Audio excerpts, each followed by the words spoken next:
మన పీకేఆర్ గారిని చూడాలని జనం వెయిట్ చేస్తున్నారమ్మా. నువ్వు కూర్చుంటే వాళ్ళని లవ్ చేయమంటాను. మీడియాని కిందకి రానివద్దని చెప్పారుగా.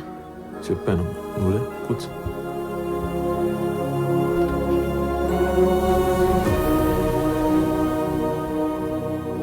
సార్ అన్న పిఎం ఆఫీస్ నుంచి ఫోన్ వచ్చింది, బయలుదేరారంట.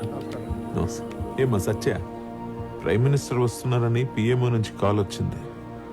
బతికినా సచ్చినా పీకేఆర్ లాగా ఉండాలి. గ్రేట్. వర్మ అంకుల్, అమ్మా ఇక్కడికి ఎవరు వచ్చినా రాకపోయినా నేను పట్టించుకోను, కానీ అతను మాత్రం రాకూడదు. ఎవరు?